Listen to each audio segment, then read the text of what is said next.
नमस्कार विद्यार्थी मित्रांनो, आजच्या व्हिडिओमध्ये आज आपण अतिशय महत्त्वपूर्ण प्रश्न जो 8वी NMMS या परीक्षेमध्ये विचारला जातो।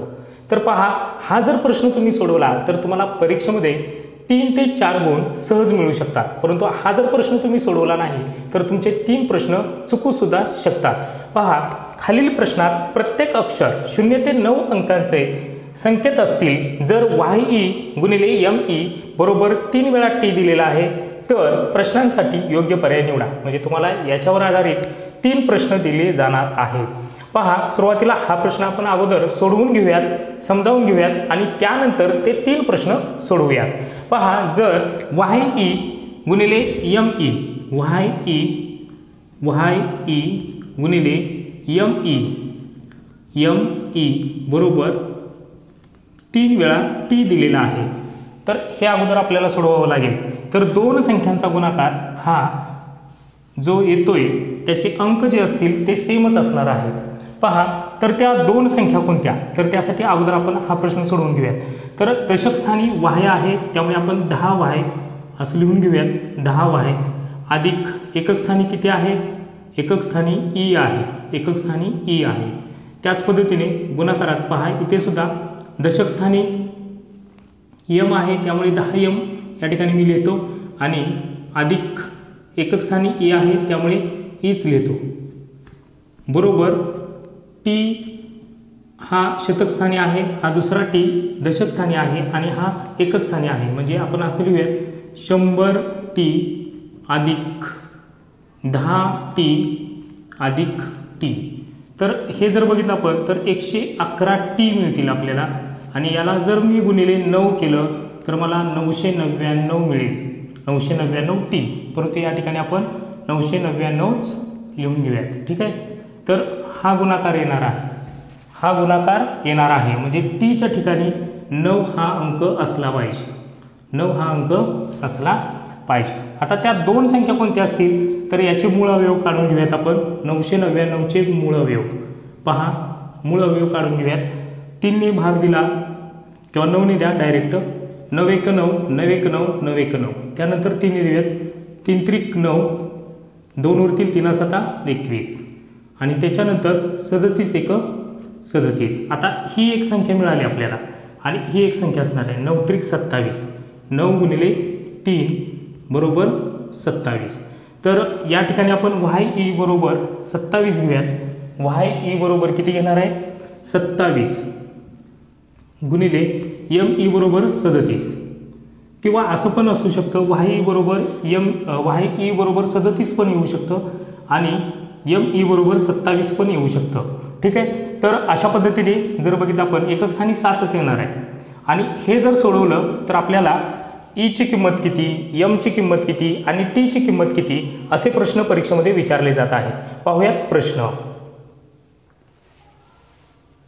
पहा, परीक्षेमध्ये विचारले गेलेले प्रश्न आहेत हे YE गुणिले ME बरोबर T। आता या ठिकाणी मी तुम्हाला अगोदर सांगितलं की इथं 27 गुणिले किती येते 37। आता हे कसं आलं मी तुम्हाला अगोदर याचं स्पष्टीकरण दिलेलं आहे, ठीक आहे। आता T बरोबर किती आलेलं आहे हे माहीत आहे, E ची किंमत तुम्हाला माहीत आहे आणि M ची किंमत माहीत आहे। त्यामुळे तुमचे तिन्ही प्रश्नांची उत्तरं बरोबर येणार आहेत। परंतु हे जर तुम्हाला सोडवता नाही आलं तर तुमचे तिन्ही प्रश्न चुकू शकतात। त्यामुळे हा प्रश्न अतिशय महत्त्वाचा आहे कारण एका प्रश्नामुळे तुमचे 3 उपप्रश्न हे बरोबर येणार आहेत आणि 3 गुण तुम्हाला देऊन जाणार आहेत। E ची किंमत किती, तर मी तुम्हाला अगोदर सांगितलेलं की E ला हा 7च अंक आहे। पहा, E ला हा 7च अंक आहे त्यामुळे पर्याय क्रमांक 1 या प्रश्नाचं उत्तर येईल। M ची किंमत किती, आता M या ठिकाणी 2 तर असेल किंवा 3 असेल, परंतु पर्याय पहा, अगोदर पर्याय पाहायचे 7 3 1 आणि 9 त्यामुळे 2 नाहीच, त्यामुळे या ठिकाणी आपल्याला M ला 3च घ्यावं लागेल, पर्याय क्रमांक 2। त्याचबरोबर T ची किंमत किती, तर याचं उत्तर आहे पर्याय क्रमांक 1, 9 हा अंक असणार आहे।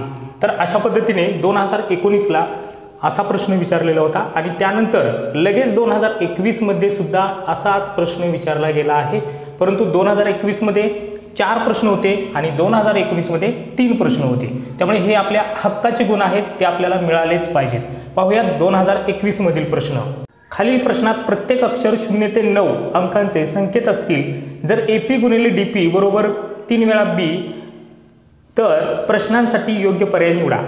तर यावरती 4 प्रश्न दिलेले आहेत। जर तुम्ही हा प्रश्न सोडवला तर तुमचे परीक्षेमध्ये 4 गुण फिक्सच होणार आहेत। त्यामुळे पहा AP गुणिले DP बरोबर B हा 3 वेळा दिलेला आहे, म्हणजे सेम अंक असणार आहे।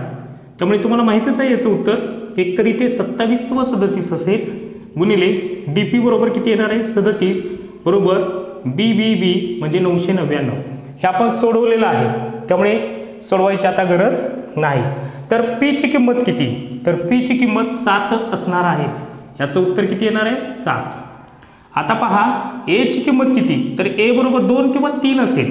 आता हे कशावरून ठरवायचं, तर तिथे पर्याय असतील त्यावरून ठरवा तुम्ही।